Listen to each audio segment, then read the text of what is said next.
It is a beautiful evening in central France. We're in the Département de la Sarthe, just north of the beautiful Loire Valley. And just look at this beautiful shot of the moon. I think that's about 6 beautifuls in that sentence, so I'll now step back out of Alan Partridge mode. We are covering the Le Mans 24 Hours 2011 here for you on Eurosport, and as you can see from the clock, 16 and a half hours remaining. That is the site of the aerial shot of the paddock area, all illuminated from the fun fair down through the campsites, everybody eating, drinking and being merry. And somewhere out there as well, racing through the dark at pace unabated, are the cars that still remain in this 24 hours. Hello everybody, I'm Martin Haven, alongside me John Hindhoff and Stuart Hall. And Stuart, for the drivers, of course, this is what makes this race different from any other, apart from the fact that it goes on forever. When was the last time a Grand Prix driver raced genuinely into the dark and out the other side? Answer, only at Le Mans. It's only at Le Mans, and that's why this race is so special. You know, the speeds are awfully high. You race through the night on public roads in cars that are absolutely phenomenal. It just doesn't get any better than that. 200 miles an hour on the public roads in the dark? Yeah. Are you mad? Cool, you'd get done for that, wouldn't you? Yeah. But no cats. The groundskeeper is very... Yeah. Absolutely. I'm not going in for that. So no mentions either for Declan Brennan at Midweek Motorsport on Twitter. Views all... No, absolutely not. Not a chance Deco is getting a mention. It was his birthday yesterday. I'm not interested in that, and happy anniversary to John and Mrs. Hindhoff as well. So... More two-way family favourites next week. Right, for those of you who are joining us, rejoining us, have been away, had dinner, gone to the pub with friends, and I mean you at Grand Prix Diary. Andre Lotterer leads for Audi, Marc Genet is second for Peugeot, Mike Rockenfeller is third for Audi, and Franck Montagny is fourth for Peugeot.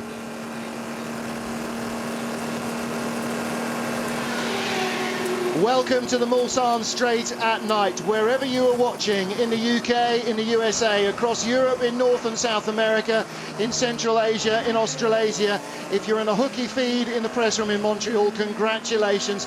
You are on board with the #1 Audi, Mike Rockenfeller, in third place on the Mulsanne Straight. You've just gone through the first chicane. And Stuart Hall, where are the markers you're looking for as you come down to the second? Just coming up to the second chicane, looking for blue markers on the top right-hand side of the corner. There you go. 1, 2, onto the brakes, looking for the turning point. You'll pick the lights out, turning in right, then left, then right, then left again. Back on the power, over to the right-hand side, back over to the left-hand side. Hopefully get a nice toe now from the car in front. Looks like it could be at least another P1 car, maybe even another diesel. I think it's Marc Genet actually in the Peugeot. Yeah.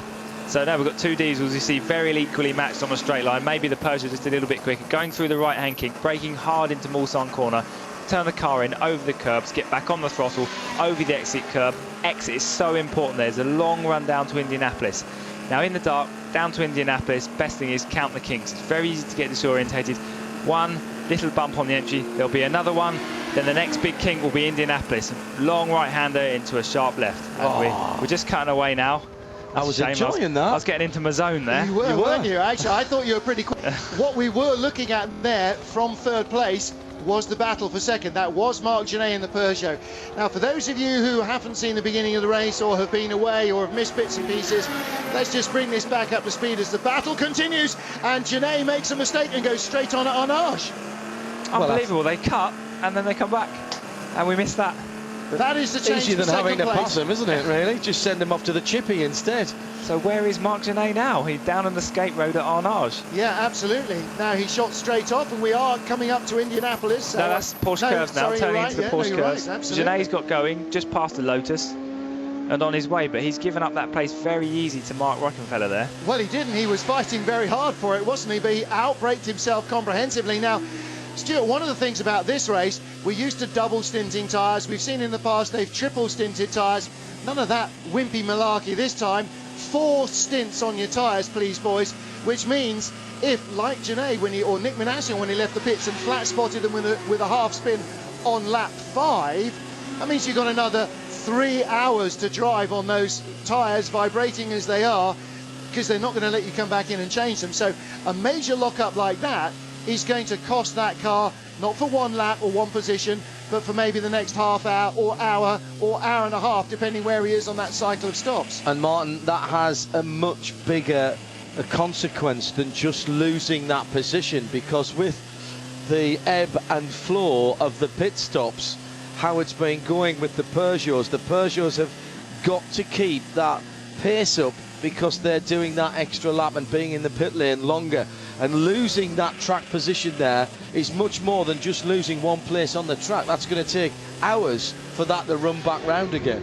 Well, on the previous cycle of pit stops, for the first time we saw the lead Audi going in for one more pit stop than the Peugeot and not losing the lead. Correct. And we also saw the number one Audi taking third place from its Peugeot rival as well. So after their stops, even though Peugeot had stopped less times than Audi were 1 and 3 and Peugeot only 2 and 4 in those respective battles. So we saw for the first time a little swing of the pendulum towards Audi.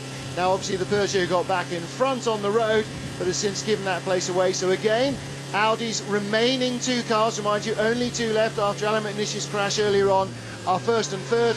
Peugeot are second and fourth and fifth, with Sebastian Bourdais, with Nico Lapierre in the Orica car, the year-old car, in 6th position. Well, we're joined in the booth now by a man who has raced pretty much everywhere that Eurosport is received, and of course the moment I go to introduce him, we're now being told that we're going to hear from David the pits. Halliday, leader in the P2 class, and it's not so bad to give the car now to Alex Prema, I think. No, it's good timing. I have a lot of understeer with the tires, and a lot of traffic out there. Some of the GT cars are a lot slower, so it's a little difficult to maneuver. But the car is good. The pace is all right, and no, we're not taking any chances on anything. So now's a good time to give it to Alex. Now he's going on new tires. Should be great. Maybe you can explain our viewers a little bit, how is it to drive in the night, and especially in this phase when the night comes down in Le Mans? It's quite difficult for you guys. Yeah, it's kind of weird, you know, because you have full sun. Before Indianapolis, the sun is blurring inside your helmet, and 5 minutes later it's pitch black. So you got to kind of get used to it with your eyes. But you know, it's okay. But in this very, very competitive P2 class this year, everything is going perfect at the moment for you guys. Yeah, you know, I think we have a good strategy so far, so good. I have to say, we're so early in the race. You know, I'd much rather see us maybe second or third. You know, but you know, it's hey, it's good to be first right now, and hopefully we can keep the pace, and we have no problems with the engine or the car in general, and we can keep it up until morning. Thank you very much. P2 leading pits there here at Le Mans with 16 hours and 20 and a bit minutes to go. Still Lotterer leading by 1 minute and 8 seconds, but now from his teammate, that's Mike Rockenfeller. Marc Genet has dropped back into third place, just 1 minute and 11 seconds ahead of Frank Montani. 2, 1, 7 and 8, your top 4. And looking on the screen, you can see with the blue numbers the P2 cars, the 48 car we just heard from them. They are leading that class at the moment. The Orica run Nissan, so Hugues de Schonach's team on top in that class. Stracker Racing now in 4th place after a stop and go penalty for them. John, what was that applied for? Because I never did quite catch up with that. They overtook before the line on the restart from the first safety car period. It was applied very much later than that, but it was literally a drive in, 1 second stop and go. Right. And the GT class, the GT Pros, the green numbers being led still by Ollie Gavin now at the wheel of 74 from Jaime Melo's 59 Ferrari. Mark Hoosens in 3rd place in his Porsche, so good spread of the marks there. BMWs have been very quick, seem to be going up and down the order with the pit stops, and of course that long stop on the misfire for the 56 car, so that has dropped 55 car, dropped them a little down the order. as we were about to see a minute or two ago, so cue the next interview coming up. Joined in the booth by a man who's raced pretty much everywhere I think that Eurosport has received, whether you're watching on European or Eurosport Asia or wherever. Ralph Furman. Ralph, good evening. Good evening, good to see you here. Now, is this a busman's holiday, or are we possibly looking at you exploring avenues for future races? Yeah, I'm looking forward to coming back to Europe and racing, which I've been doing this year with Luxury Racing. They obviously have 2 cars here this weekend, and spending the weekend with them, and looking forward to hopefully racing here in Le Mans next year. Now, apart from having one of the most enormously swanky hospitality units in the paddock, which obviously doesn't look like a tough time to spend any time in, how's their race been going? As you say, they've got a couple of cars in the GT class, so I mean the 458 in sprint racing certainly it looks like a very big step and a very aggressive step, the drivers say, forward from the 430, but how do they feel it might work in the race itself, you know, over the 24 hours? Well, it looks to be going very well at the moment. I think when the car first came out, there was problems with making it very drive. It was very nervous and difficult to drive, but they've, over the last 3 weeks especially, made some good changes, and it seems very easy now, and the drivers are very, very happy with how things are going. And I think the biggest advantage, it seems at the moment, is the fuel capacity, the fuel consumption. I mean, it seems much better than other cars, so I think they're going to have a good advantage through the race. Well, it really is. I mean, everybody who's driven it I've talked to says it's a really big step forward, much more of a racing car. Safety car is out. We don't know why. Now, the first safety car in the race actually involved this very car that we're looking at, didn't it? Which was the other car involved in the crash with Alan McNish. Now, Anthony Beltoise, we were speculating from up here, could not have known that Alan was coming. He was only just out of the pits. He had one Audi behind him, and then suddenly as he came up to the apex in the S's, and that is a very big shunt. That is running down to the kink before. That is down to Indianapolis. That's the final crest on the way to Indy, isn't it, Stuart? And that is a P car on the right-hand side, and I would estimate that he has hit something. That's got a roof on it. Very hard.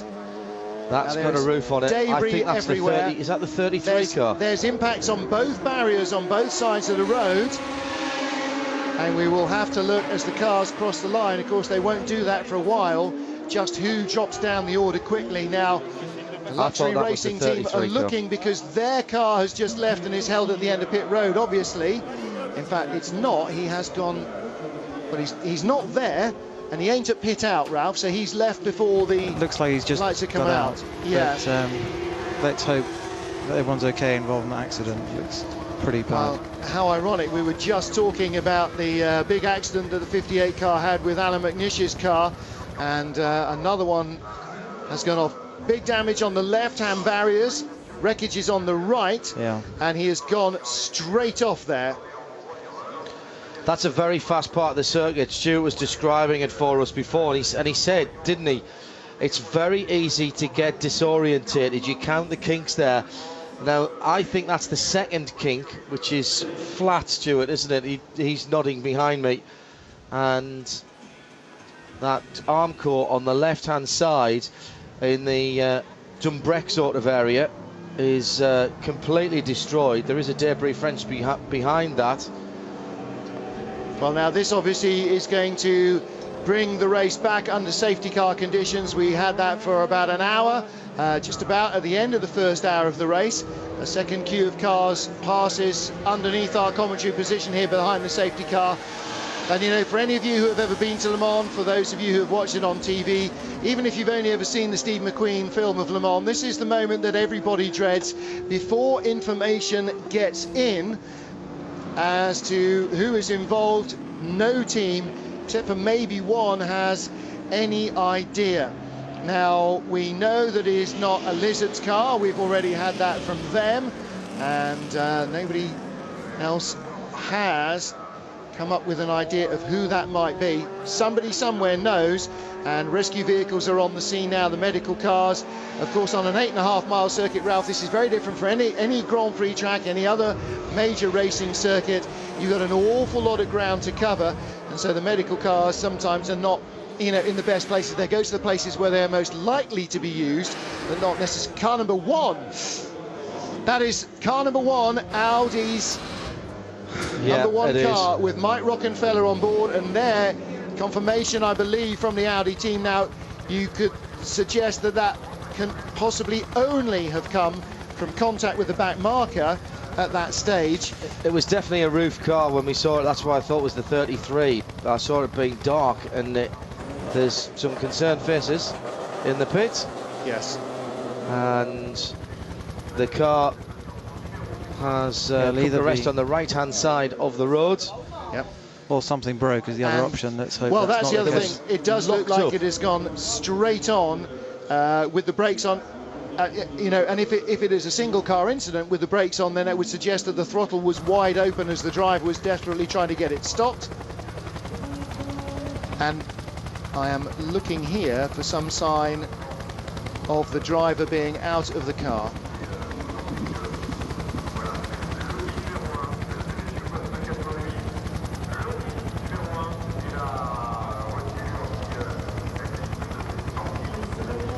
Safety car's going to be out for a very long time, that we can say. Let's run down the timing and scoring for you while we're trying to get a bit more information. Andre Lotterer leads from Marc Genet now in second place. So number 2 Audi from number 7 Peugeot. From Sebastian Bourdais goes up into third position for Peugeot. Frank Montani will go up into fourth place. And we got some on board from the car. Coming down to the Audi. kink. That looks like it's a one Ferrari. Of the, oh, he's clipped the Ferrari.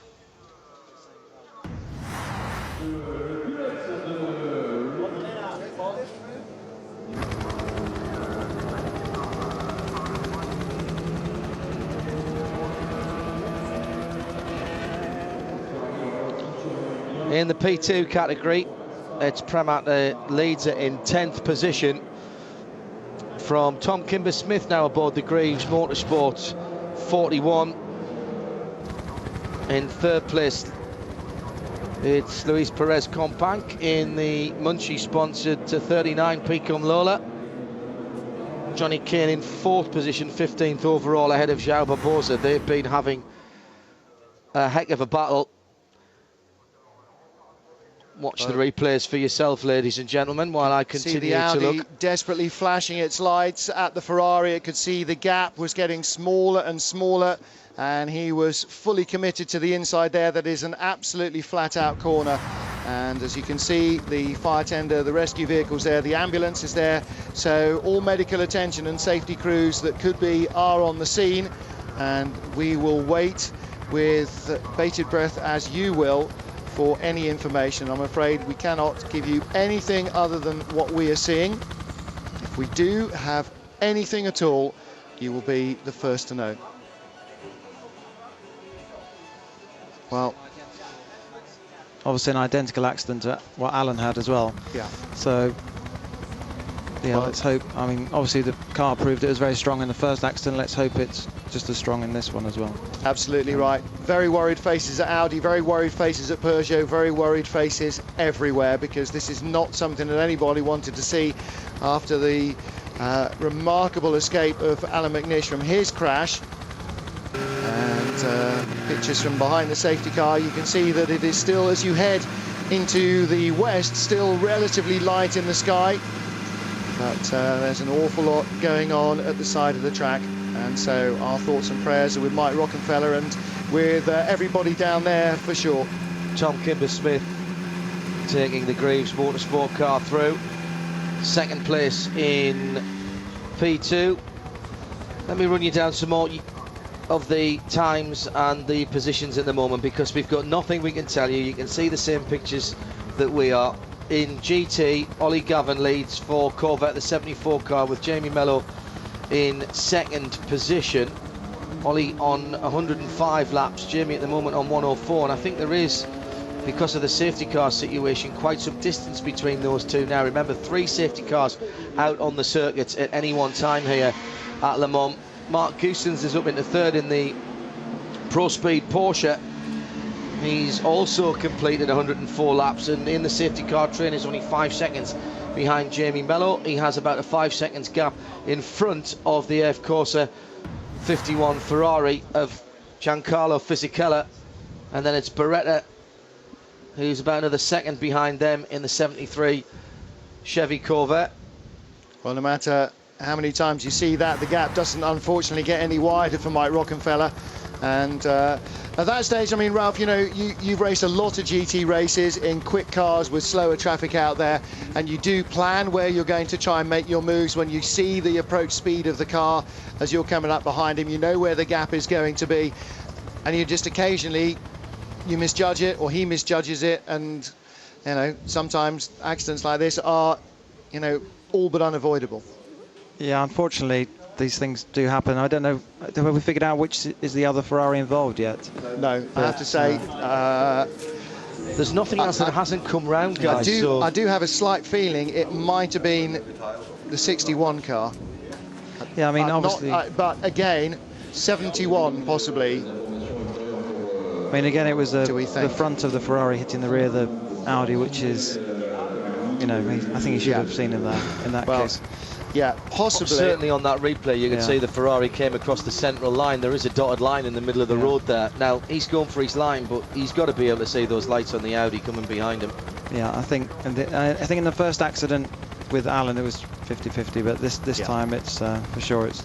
Perversely, Ralph, it's actually easier to see somebody coming up behind you when it's dark, because you get the lights coming behind you. Even if you can't see exactly where they are, at least you know that there's somebody there.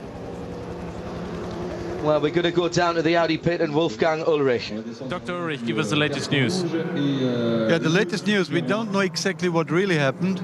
The only information that we have, and I hope it's a positive one, is that Rocky left the car himself and climbed himself behind the guardrail. I don't know more how fine he is or not, but he could escape out of the car himself. Thank you very much. And confirmation that Mike Rockenfeller is out of the car from Dr. Ullrich. Now, it is procedure, standard procedure, that the guys will give him a good looking over and will be making sure that every consideration is being given to him. He'll be immobilised whether he wants to be or not after a shunt like that, quite honestly. And he will be brought back just as Alan was. He'll be sent away for an MRI. Nick, my word. That is just unbelievable. Again, that such an absolutely mammoth impact. The driver has survived, and again, we didn't even dare say until we'd heard that Mike was at least out of the car, but it actually almost looks as though the car has had a fire as well. Again, I mean, all of that is absolutely irrelevant. The only thing that matters is that Wolfgang Ullrich could tell us that he is out of the car, and he got out of the car under his own steam. So, dear Lord, again. Martin Pass has just sent us a message to say that he got behind the barrier, and he was being seen to by the not medics. Knowing what overalls the medics were wearing, seeing light-coloured overalls no, I was hoping, but didn't dare even breathe the suggestion. So, again, Alan McNish early on in the race, and now Rocky. Two guys we can ill afford to lose. We can ill afford to lose anybody here, but boy, oh boy. Some very, very concerned faces on the Roman Dumas there, but if Dr. Ullrich has said Rocky's got out on under his own steam and is probably having a little lie down behind the barriers, I think, after a shunt like that, that's the best news we could possibly hear. And you know, the safety car can be out all night. We don't care as long as he's fine. Absolutely, yeah. His safety car can stay out till he gets back from hospital. We're fine with that as long as he's out of the car. I mean, again, you know, echoes of Peter Dumbrecht's accident. Those of us who watched it live unfolding thought this cannot have a good outcome. And incredibly, when the rescue crews got to him, the Mercedes driver was not only okay, but out of the car, sitting on a tree stump on the mobile phone. Did he have a beer as well? He didn't have a beer, and ironically, you say that, he was breathalyzed before he was taken away in the ambulance. Correct, because it's a public road. It's a public road. You can't remember any of that, though.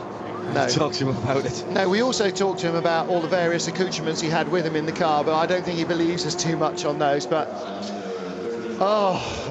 you'll forgive us perhaps a little moment of relieved levity, but my goodness. This is turning into quite some race. We've got 16 hours of this to go. I'm not sure any of us can take much more of this. We were expecting a race like no other, John, and in my experience, it's already a race like no other, never mind what's actually happening in terms of who's leading it. We were talking earlier in the week, both here and down at RadioLeMans.com, and Stuart, you'll chime in on this. I'm not. First of all, what I'm going to say, I'm not blaming anybody, but I'm just making a point. The regulations have taken about 150 brake off the engine power of the top diesel prototypes, and in order to get some of the speed back, the guys run very skinny, and by that I mean that there's not nearly as much downforce as there used to be. And in years gone by, and you've had to race against them, we've seen the Peugeots in particular, and the Audis though, but certainly the Peugeots, being able to turn into a corner completely committed, find a car in the middle of it and drive round it as if they were doing 40 miles an hour. That is not the case now. They do not have downforce to give away because they don't have power and torque to give away. No, and that's a very good point, John. At Le Mans, the quickest setup you can run is a very, very skinny wing setup that basically means is you've got less downforce on the car, so there's less drag, so the car will run quicker in a straight line. Now these regulations have come out and are restricting the straight line speed of the car. To achieve these lap times, now the teams are reducing the downforce and reducing the downforce and reducing the downforce, therefore making the cars a lot quicker in a straight line, but they're also making the cars slightly less unstable. So if something does happen where a car gets clipped or it moves in and out of traffic very, very quickly, there's not that downforce there to keep it stuck to the road like there was, say, 2 years ago.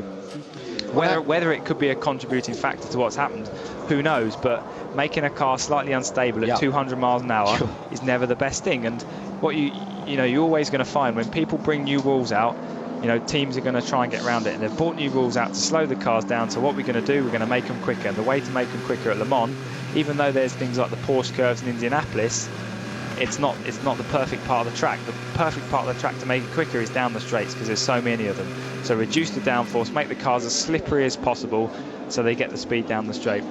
The problem is it makes them slightly unstable, and whether it's a factor or not, it's going to contribute to making them unstable, which is the main thing. It would appear from reports that we're hearing from other parts of the circuit and information that's coming in from the pit lane from the guys at RadioLeMans.com that the general consensus is it was the 71 car with Rob Kaufman at the wheel, as we see an outside shot of it for the first time.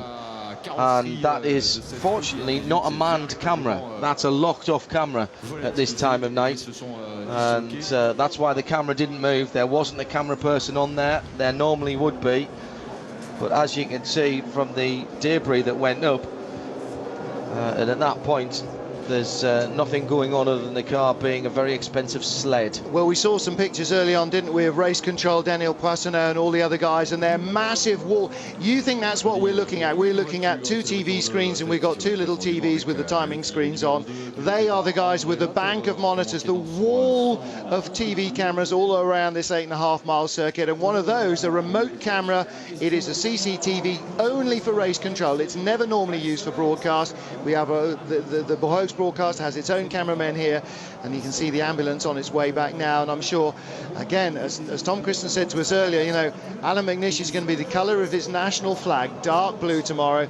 I'm afraid that Tom is right about that with the bruising from that severe deceleration. I'm sure Rocky is going to be feeling just as bad. I mean, he went straight into the barriers at Stuart, conservatively north of 150 miles an hour. That's been very conservative. Even trying to brake hard and avoid the impact. And the pictures here, I mean, the quality is really remarkable considering it is a circuit camera.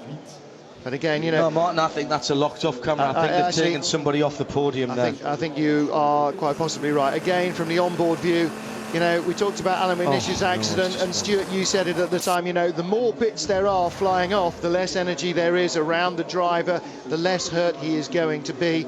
That's absolutely right. The more like a plane wreck it looks, ironically, and you think back to the Dale Earnhardt Daytona 500 incident, if he'd been one of those guys that had cartwheeled through the pack, bits flying off, energy dissipating, then he might still be with us. And, again, you just got to thank all that's holy for 2 escapes already.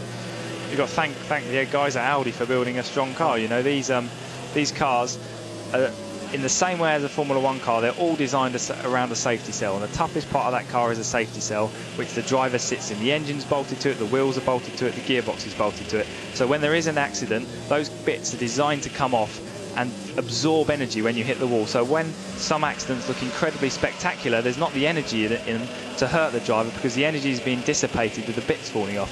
When you see an accident, when a car goes into something and just stops dead, that is when you generally hurt yourself. Absolutely. Thankfully, we can all talk about this now, because we've heard from Dr. Witt that Rocky's okay, and that Audi again has done its job.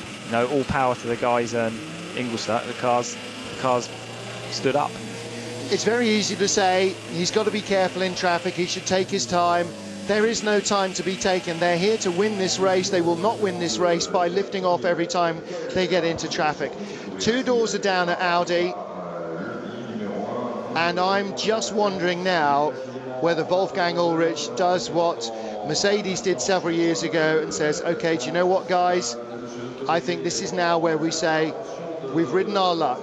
He wants to race here. He wants to make Le Mans a good show, but on the other hand, twice tonight he has aged at least a decade, and every single one of us with him. And I would not be at all surprised, and I certainly would have absolutely no less respect for anybody at Audi if they said, okay, that might just be enough. Whether they do or not, only he will decide. Just again, as a general point, I was quite vociferous about how some of the Peugeot drivers were behaving through traffic last year, about the pressure that was on them and how hard they were driving. We had Romain Dumas earlier on saying that something needed to be done about the slower cars, and I had a bit of a go on the radio and saying that those guys are here to do what they need to do, and if we didn't have them, we'd have 6 cars in the race. However, that said, from what we've seen there, the Ferrari wandered across the centre line in a way that you should just never have done. I'm not one not to make a call on something, and that's how I saw it. The other thing is... Well, hang on a minute, no. He was on the racing line. Stuart, what do you want a driver of a slower car to do every single time? It's, as a driver, and it's said in driver's briefing, the slower car stick to the racing line. Stick to the racing line. And it's a very tricky point, because you're travelling so fast. Both cars, 2 into 1 doesn't go. You got Robert Kaufmann at the wheel thinking, oh, I've got to stick to the racing line. You got Rocky thinking, right, we've got to win this race. There's a gap. I'm going to go for it. And again, I keep going back to the point. These things are going to happen where they, what there has to be, if you see an Audi, something like that, you've got to say, well, hang on, he's coming. These cars, obviously you've got to stick to your racing line, but these cars, perhaps there should be a little bit more awareness. And that coming from me, but what can you do? We just heard from Lucas Luhr half an hour ago, said, these P cars, that the prototypes just coming by us, they don't, they're not taking any notice of us. We said, I know what it's like. I was doing that, in and out myself. I know what it's like. We've said for the entire week, there is not a cigarette paper between Peugeot and Audi. They can't be lifting off every single time they meet a car through the 24-hour race. Otherwise, they absolutely have no chance whatsoever of winning the race. And they are here to win the race. They are racing drivers. They race. The one thing that slow cars have to do is stay online. If they meander offline, all bets are off. The driver has no idea where they're going next. If he goes from turn into apex, you can plan. All right, you don't always judge it right, and that's what we saw there, I think, possibly with Rocky. And there you can see again for the second time tonight, Wolfgang Ullrich in tears, because this is as close as anyone in any team, in any lounge, in any tent, in any beer cellar wants to get to the edge, and we don't want, we don't want drivers hurt. We want to see close racing. We want to see exciting racing, but we don't want people to lose their lives as a result of it, and hopefully Rocky will be as okay as Alan McNish is. We're going to take a quick pause. We'll be back live at Le Mans. Do stay with us.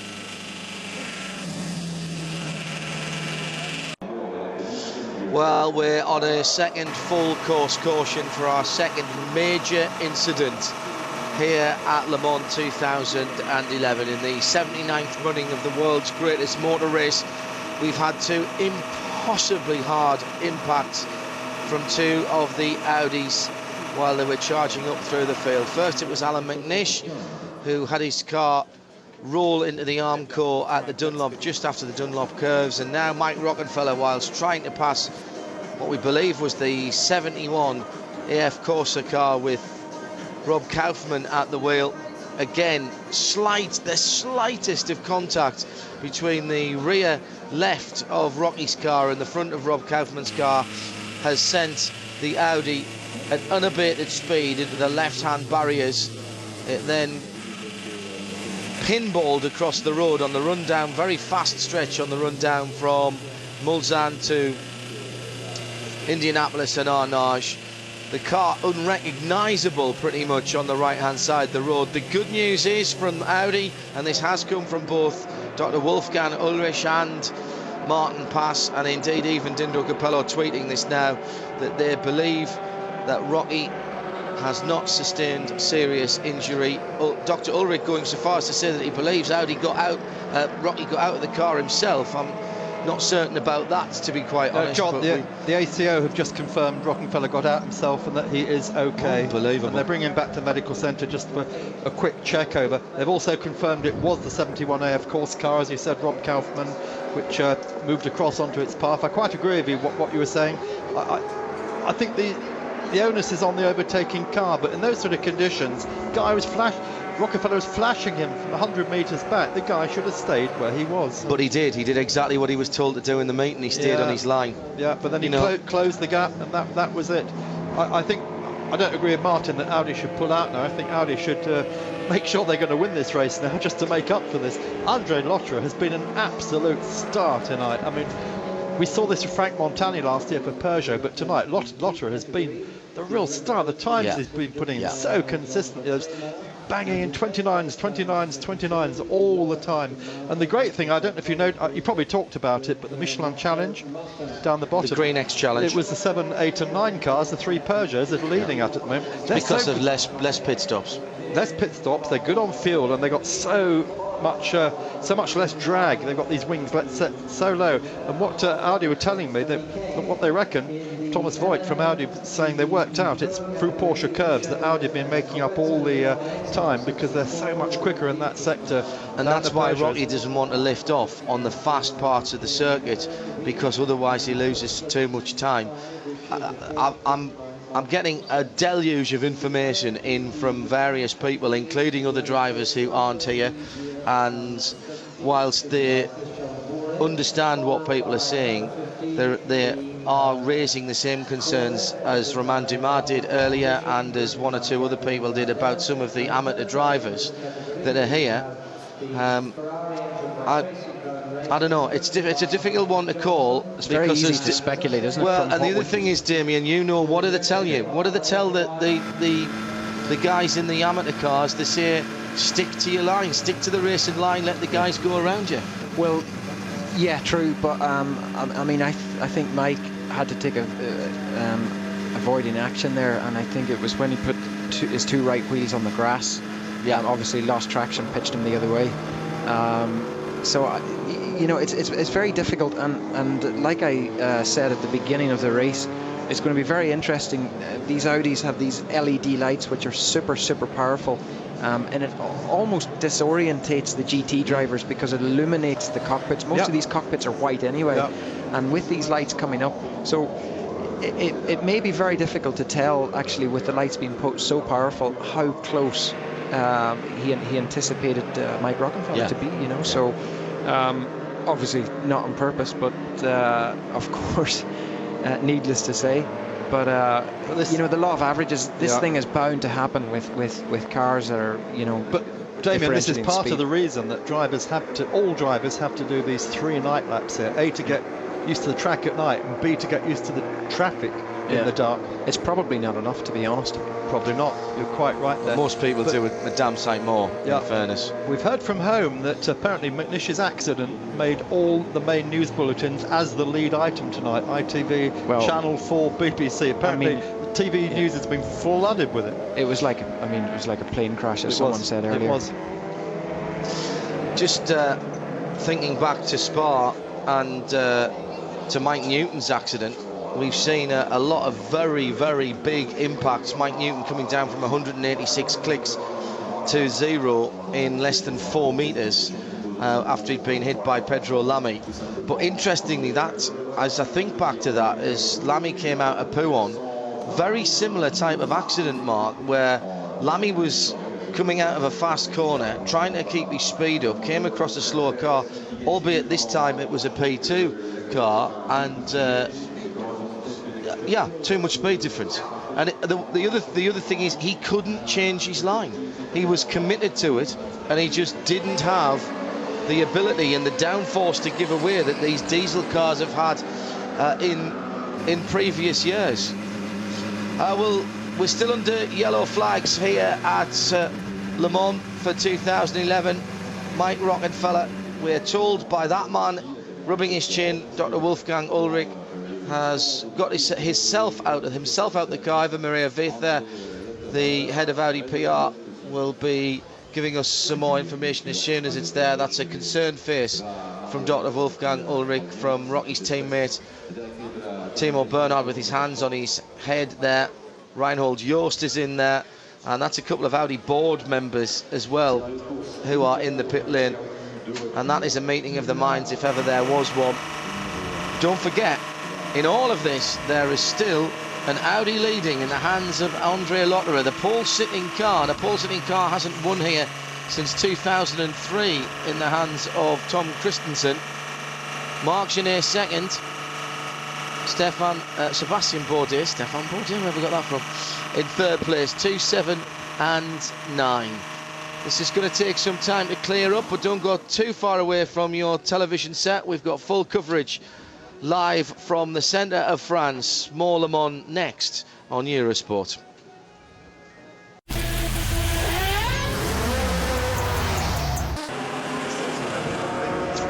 Le Mans safety car number 2. Mike Rockenfeller's big accident. He's out of the car and on the way back to the medical centre. It's Mark Cole, John Hindhaugh and Damien Faulkner. Thanks, John. I'm guessing we have Prince Abdulaziz Al Faisal from Saudi Arabia. Prince in name, but king of motorsport in Saudi. Welcome. Thanks, Eamon, and thanks for having me on Eurosport. It's a shame to see this happening in Le Mans with the 2 accidents that happened today, with how big they are. But I guess it's part of motorsport, and I'm glad that both drivers walked out of the car safely, and that shows you how safe motorsport is today. Well, this is your first time at Le Mans, competing at Le Mans, and competing very competitively, I have to say. You're just out of the car 20 minutes ago. What are the conditions like at the moment, and how difficult is it in the dark in a GT car with these prototypes coming up behind? Well, for me, we didn't get much time to learn the circuit through the free practice and all of through the past week. So I guess for me it's just learning as much as I can of the circuit, learning the car. It's my first time in the Porsche RSR as well. So trying to push but not do any mistakes. You know, it's a 24 hours race, and we need to last the 24 hours and stay away from the pits as much as we can, and luckily we've managed to do that so far, but we had one incident that put us back to where we are now. It is a bit of a nightmare with the LMP cars coming from the back, and you know, with the high beams, and you really don't know where they are. Are they behind you within a meter or within 100 meters? So what's your approach? What's your tact? I guess you just take your line, and he has, you know, they said that in driver's briefing that the faster car has to take its way around the slower car, but sometimes you have to be really cautious, especially in the fast corners. Don't move a lot the fast straights and all of these things, but onto the corner, I guess you can anticipate what's going to happen. Luckily we've been out of harm so far, so you know, it is a nightmare, but it is part of it, but you know, it's part of enjoying Le Mans and part of being here and enjoying the whole atmosphere and the whole experience. Yeah. So this is your first time here, but of course not your first time to do a 24-hour race, because you're a previous winner of the Dubai 24-hour. Actually, right? we haven't won it yet. Oh, wow. We've done it for 5 years, finished second, third, and... oh, sorry, I thought you were... No, we haven't. This past year this year actually, we were in third for a very long time, and of course, with both of us. With both of us. As we're both good friends for the past few years. Yeah. Let all the listeners know. Yeah. And it's a great experience for us in the region to have top-level racing over there. And it shows you that, you know, Le Mans is a special occasion, but if you have experience in a long-distance race, you know what you're coming into. I know that the circuit is maybe double as long. It's much more tiring than Dubai 24 hours, but at the end of the day, it's another level that you have to get into, and it's a good thing for us in the region. Right. Yeah. So you have no problems with the prototypes, but earlier on did we see you fight in the car with a mechanical problem on the front? Yes. The lower wishbone. Yeah. Tell us about that. Well, Bryce, my teammate, went out and he had a flat spot in the first stint of his stints, and he had to come back into the pits to change the tire. And then when I went out, I had a flat spot on the same tire as well. And the team told me again to stay out as long as I can. And coming into the Porsche corners, I suddenly lost the front, so I couldn't turn left, and I almost really touched the barrier, just managed to brush it. And I told the team that I have to come back. There's something wrong with the front right, either it's a suspension or something wrong with the tire. And came in and found that there was a part of the suspension that was broken, which they had to change, and they changed, went out for another stint, but the car is working perfectly now. Cool. Well, listen, all the best for the rest of the there's only 15 hours and 40 minutes to go, yeah, so you go get some sleep. Thanks great a lot. To see you. Cheers. And great to have you Thank up here. you. Cheers. Thanks. Very smart move this by Stracker. Piers Phillips bringing in the 42 car, which has been battling right at the head of the P2 field. The defending champions, of course, from last year. A very different car that they've got. They've brought the car in and put Nick Leventis in, and with no disrespect to Nick Leventis, that car doesn't have the outright pace of some of the other cars in the P2 field, and putting Nick in when we know there's going to be at least an hour of safety car, possibly more, means that he's clocking up the race time that he needs to do as the gentleman, quote-unquote, driver, and they can't lose any track position from it other than doing their pit stop. No, good call that, as you say. Very good, very good call. Smart lads. Well, let's just have a look at some of the other things that have been going on. You may have mentioned it earlier before we came back, but there has been a problem with the number 7 Peugeot, with the door keeps opening. They've replaced the door catch once, and apparently when Marc Genet went back out, after having had an off, the door has been opening up again, so expect some problems there. And I think you spotted the number 9 car of Sebastian Bourdais is going to have to come in for fuel soon, John. Yeah, I think so. It's one of those things where normally under a safety car, and Damien knows this very well, particularly after racing in the States so much, you see a yellow flag, you come in, it's a free pit stop. But when you've got the rules that you've got here, where you get held and wait till the next car coming, the next safety car coming through, you can really be disadvantaged here. So actually you want to try and stay out as long as you can. Yeah, and we saw that earlier with one of the Peugeots when they took the nose off to have a look at the brake balance issue that one of the drivers was having. And I don't understand, because they know where the safety car is at all times. They've got the telemetry to tell them and the information to let them know. And I don't know why they just didn't stick the nose on and send them out and then just take them in the next lap or something. Just having a look at the replays of this horrendous accident between Kaufman and Rocky. It's where he's coming towards us, and he's going to end up in the camera. And look at this. It's another aircraft crash like McNish's accident, isn't it? And this is really, really what Audi, I think, are looking at the moment. We've seen these pictures of Audi Central Command, Wolfgang Ulrich, and Dr. Michael Dick is the white-haired gentleman, the board member, technical director, conferring with them, and with them also Norbert Singer, who used to run the whole of the Porsche Motorsport operation. Now works for the ACO, of course. Now works for the ACO and, of course, for Felbermayr. And they were conferring. So what Martin was saying earlier about, Audi may well at the moment be just considering their options. Maybe if they did say, no, we're not going to continue because the risk is too great of losing a third car because of the slow traffic. I don't think it'll happen, Damien, but no, I don't think so. It is an option that's open to them. They're leading in the race at the moment. Why throw all that away? Well, it's not a problem, a fundamental problem that Audi have. It's just I think it's just sheer coincidence.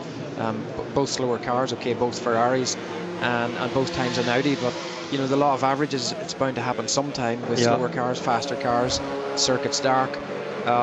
So yeah, I don't think they should pull out. I think it's happened twice, but obviously what they don't want, we don't want, the ACO don't want, is for it to happen a third time. And no, but as professional as these guys are, and they're operating to a huge high standard, it's very humane to see them being so emotional, and their greatest care is just that and worry is that the drivers are okay without actually trying to apportion blame to anyone. It was totally different when Mercedes pulled out in '99 because it was a car problem there. The cars were flying, and that's why Mercedes pulled out. Allegedly. It never happened on the Thursday night, of course, according to Mercedes, and they didn't change the chassis of the car between the Thursday night and the Saturday morning. It wasn't two different cars that Mark flipped at all. So Guillaume Moreau abandoning the Oak car there. We just saw 15. That car is actually last of the running cars at the moment. We've now got 6 official retirements: Rockenfeller, Buncombe, Amaral, McNish, Mucker and Fernandez. I just caught Sam Hancock, by the way, before I came back up here, and engine had gone on the Iota car, as you know, but he said they're delighted to report they'd raised £1,000 for Starlight by getting people to sign the front of the car. So well done, Sam, well done, Starlight. Fantastic. That'll make some little kids very happy. We just caught a quick glimpse of the Nissan powered Zytek, the 41 Greaves motorsport car, coming into the pit lane, and they've taken a leaf out of Piers' book at Stracker and put Karim Ojeh back in that car and sent him again. So again, no disrespect to the third drivers, but talking to Darren Cox of Nissan Europe earlier on, and he said before the race even started, whilst we might be thinking about reliability sorting out the positions in P2, the performance of the third driver is going to be key, and if you can get as much time out of those third drivers under a safety car, clearly, when they can't lose any more track position, smart move, got to be. Well, absolutely, yes, clever.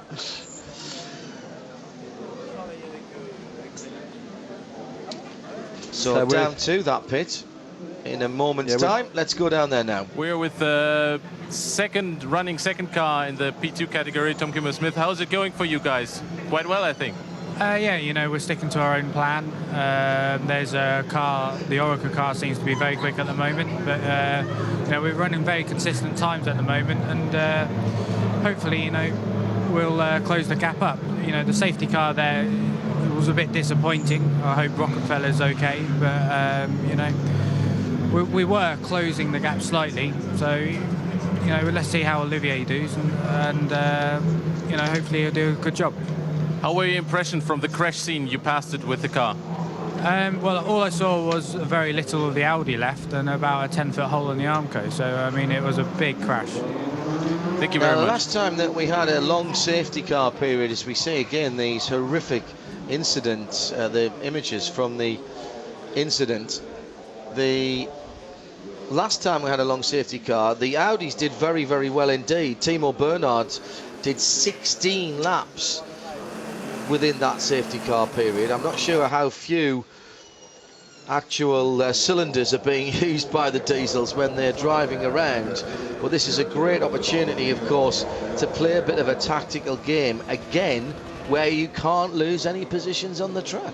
Well, yeah, and when they're behind the safety car, you'd be pretty sure they'll be using virtually no revs, few revs as possible, so that they don't waste any time or waste any fuel, rather than waste any more time filling up with fuel when they do eventually pit. So just having a cruise through the pits, seeing all the crews taking a well-earned break at the moment. They can do it, of course, while we've got the safety car going on, and they just gives them a chance to have a relaxed Corvette, as laid back as ever. And there we are 15 hours 33 still to go. That's not what we've had. That's still to go. And here's the scene still down at Indianapolis. Those guys who do the Armco must be the fastest working guys in this area. They've done a fabulous job already. They've had to, again, they've got the big sledgehammer out there on the left-hand side. The posts there are metal, not the wooden sort of railway sleepers that we're used to seeing at some British circuits. No, John. No, the wooden ones are actually very good because they dissipate the energy. But it means that if you get one broken, you're pretty much done for the day. Yeah, and of course this is the roughly the area where Nigel Mansell had his accident last year, went off, and he did the same. He bounced from side to side. Luckily he didn't punch a hole in the Armco, but he frightened himself enough not to decide. He wasn't going fast enough. He wasn't going that fast either. But I mean, we're talking about space shuttle speeds here, aren't we, with these cars? But Andre Lotterer then still out front, still leading, and we can't say enough what a good job that guy has done for Audi tonight. And how long has he been in the car now, John? Is that Lotterer? 3 hours, I guess. He's on a very long stint. Remember, you can only do 4 hours at a go. We saw earlier on in the P2 category, Premat, who's in the car again now. This is exactly what happened last time. He got out with 2 minutes and 28 seconds left to go before the end of the 4 hours. And if they'd gone over that, they're in big trouble. So, you'd be disqualified, wouldn't you? Yeah, you're out. Yep. Yeah. No right of appeal, nothing. Thank you and good night. So, from 2 Audis against 4 Peugeots that we had after the end of the first hour of the race, we've now got 1 Audi against 4 Peugeots, and they are really ganging up on him, aren't they? And of course, this is all help them because they can all bunch up now on Lotterer, and it's going to be a hell of a chase going on through the night now. Yeah, well, in numbers anyway, Peugeot hope to gang up in the Audi and try and take advantage. This is what happened, of course, in 1987 when we had this huge fight between Jaguar and Porsche, and there were 3 Jaguars and just 1 Porsche left, and Walter Neyer, who was the engineer for the Group C program, said, tonight we have 1 Messerschmitt being chased by 3 Spitfires. One of the great Group C quotes. Well, these coupes don't look unlike Spitfires, do they? Low-flying aircraft. So if you're just joining us, we've had the safety car out for almost 30 minutes now, and we're going to have it for at least another half an hour. That, as you can see for yourself, a lot of work going on down there on the section between Mulsanne and Indianapolis. Fastest part of the track now since they put chicanes in at Indy. And the 210 miles an hour plus speeds from these cars, that's probably the speed Rocky was doing when they went out. But we're going off for a quick break. We'll be back, but we'll still be under safety cars, so have a beer, have a coffee, whatever. You're back with Eurosport. We're live at the Le Mans 24 hours, although at the moment it's not that live at the track. We are under the second major caution period of the race. We had one in the first hour for Alan McNish's crash. His teammate Mike Rockenfeller just half an hour ago had another massive crash out on the Indianapolis section. So it's all something of a hiatus at the moment. We are going to have at least another 30 minutes of safety car running at this race. So it's a very good chance to welcome up to the studio doyen of sports car historians, Janus Wimpfen. Janus, great to see you here. You're on your European tour. Yes, thank you, Marcus. This is about maybe the 3rd or 4th European tour this very year, and attending various races and enjoying every bit of it. Sort of making the rounds of the different major sports car series. It was at the Navarra circuit in Spain a few weeks ago for the Long Pond series, which seems to be a good burgeoning series. And of course, this is the top of the absolute acme of the sports car racing world here in Le Mans. Well, we've had one hell of a race, haven't we, tonight so far. I mean, it's shaping up to one of the all-time classics as Audi and Peugeot just sort of rocking and rolling all the time, one with the economy, the other with the speed, but then again disaster strikes. Yeah, this is not quite the kind of race one wants to see. I mean, one loves episodes and dramatic events, but when they're of this nature, it's a little unseemly, a little shaky. I mean, of course, the fortunate thing is that as far as we know, presently that Mike Rockenfeller is all right. I spoke with a senior Audi person just a few minutes ago. He said that he spoke with Rockenfeller when he got out of the car and that he seemed all right, but of course his concern was the accident was so severe that one hopes that he's not truly injured. But and of course earlier with the Alan McNish accident, the same thing. Audi haven't actually been able to talk to Alan yet because once he came back from hospital, the Audi doctor said no, he's going to sleep, going to sleep it off, and no one is to talk to him. So even Thomas Voigt, their team press officer, hasn't been allowed to talk to him yet. But well, I can tell you that he was compass mentis enough to ask Martin Pass to get his team gear from the cabin. And when Martin took it down to him, he said, there's my overalls, put them in the washing machine so they don't smell, but don't forget to take my earplugs out. They're in the right-hand pocket. My goodness. Shaken but not stirred. And not a single scratch mark on the helmet, says Martin Pass, by the way, of Alan McNish. Good. So Yanis, of course, famous throughout the world as the author of Time and Two Seats. Just one moment. Bruno Firmin, in a situation like this, how do you tell your drivers, what happens on the track and how important is it for them to get the informations? We told them what happened as soon as we knew, of course. And as soon as we have got information about the drivers, we let them know also because they worried a lot, obviously. How is the situation in the race now for you with all these long safety car periods? It changes a lot in the tactics? The long safety car period is always a big problem to keep the concentration, to keep the heat on the tire, on the engine.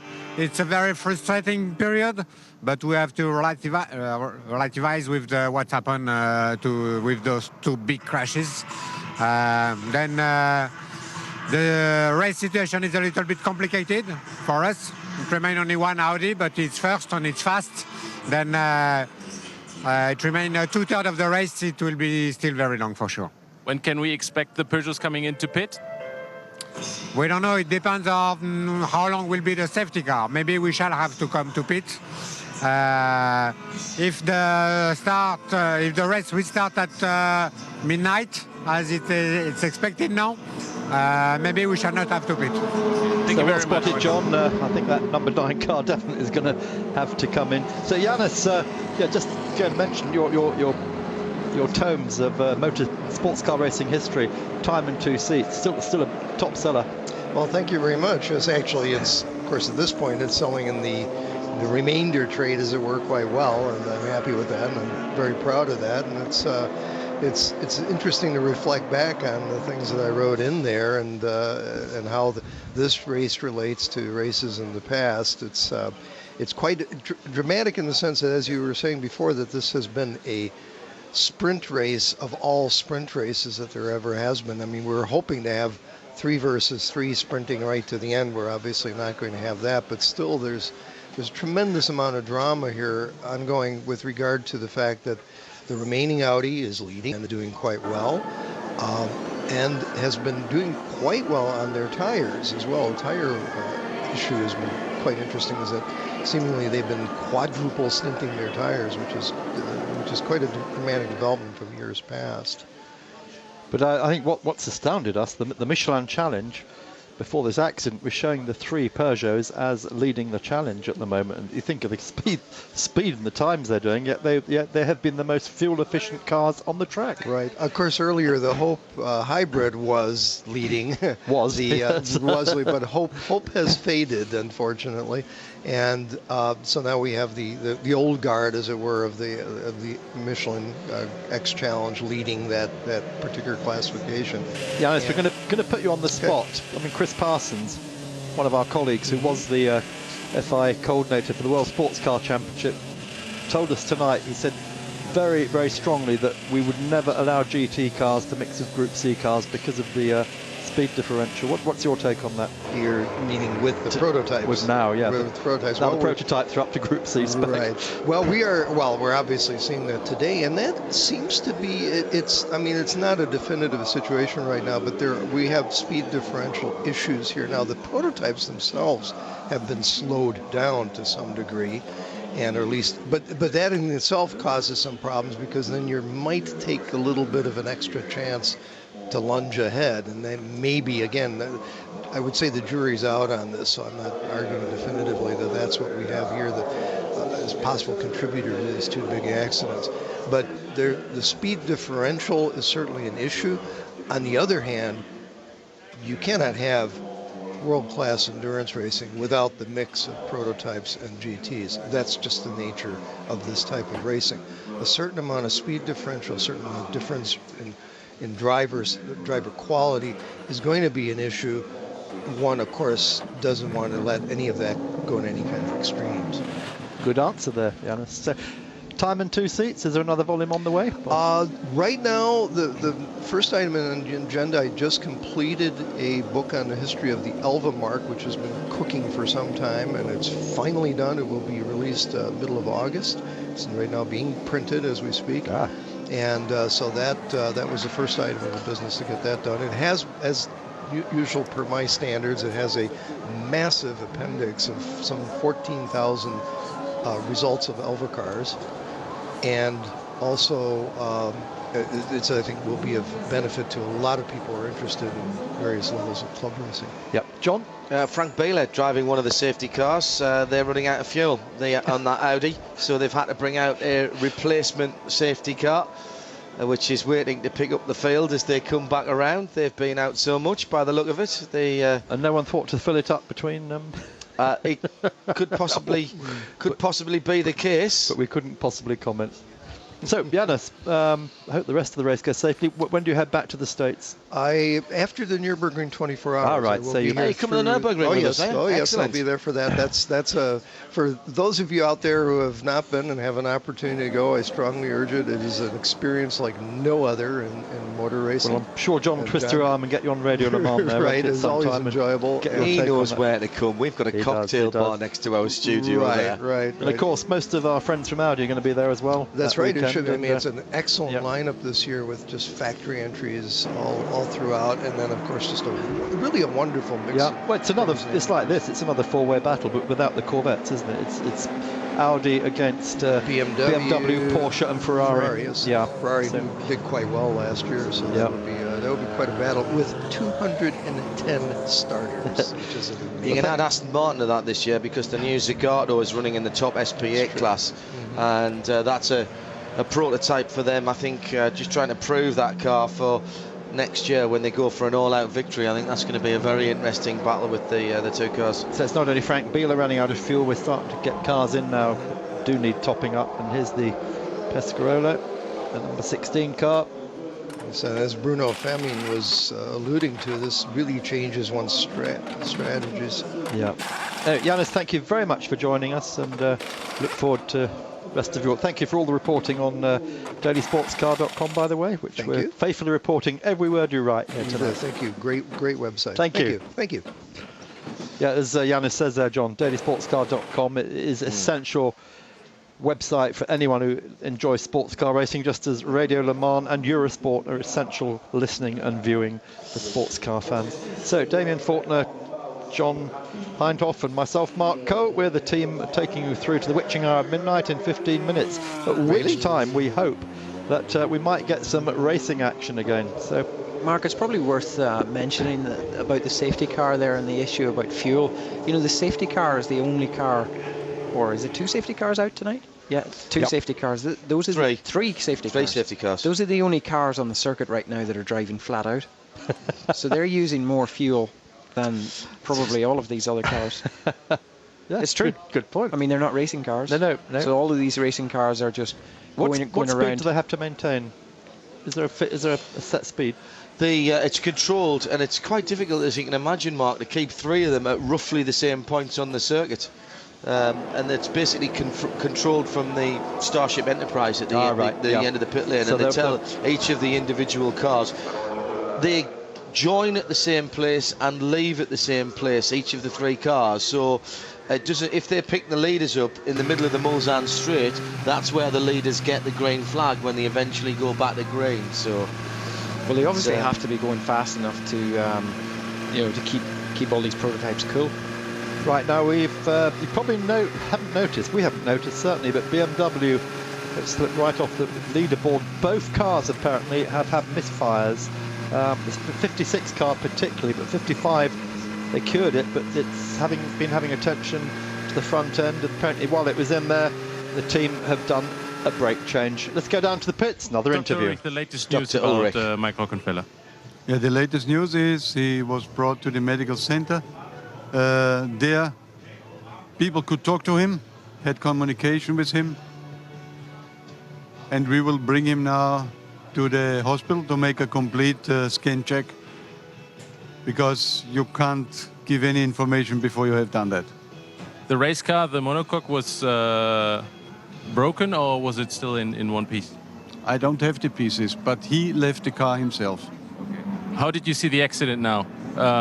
We saw the couple of times the Ferrari moving over. I have to tell you, I didn't find the time really to watch it. I had so much communication around. It looks as if in undertaking under high speed of Ferrari, he changed the line and touched him. That's what I saw. Thank you very much. So, thank you. Dr. Ulrich, not really adding much more apart from the fact that Rock is fine, gone to hospital to have a scan, just as they did with Alan Nish, but hasn't seen the car yet, so doesn't know how compromised it is. I guess he's just seen the footage that we've seen. By the sounds of it there, there's no information from Mike Rockenfeller yet either. Well, they're still having problems down at Indianapolis, and they've now moved the safety car by another 15 minutes. That's to 12:15, so we've got at least another 30 minutes of running under safety cars. And Damien, as a driver, you're here to race, just going around mindlessly hour after hour behind a safety car. It must be mind-sapping. Yeah, it is. I guess it's unfortunate for the guys that, perhaps have just got in, and quite a lot of your stint could be under safety car. But that's the nature of 24-hour races. Right, we're going to do a break, and when we come back, we will still be under the safety car. So get another beer, and wait for a lot more from us.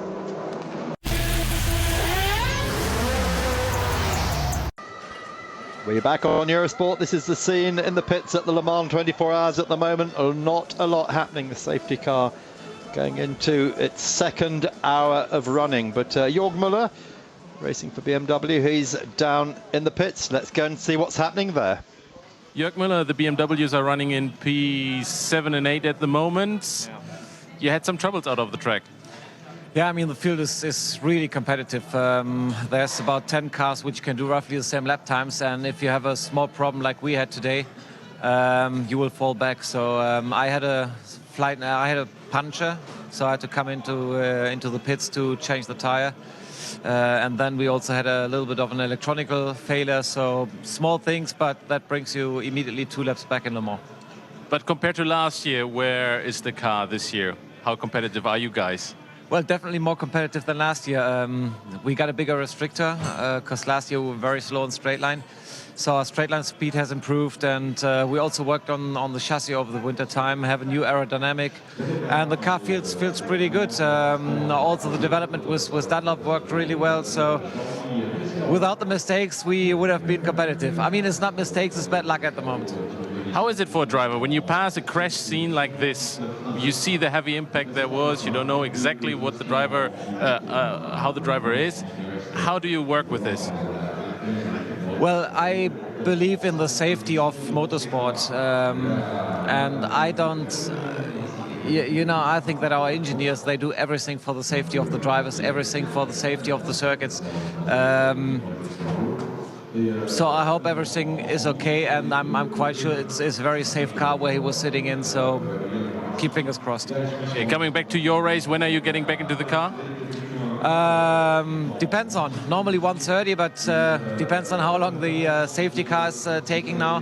But normally at around 1:30 I get into the car.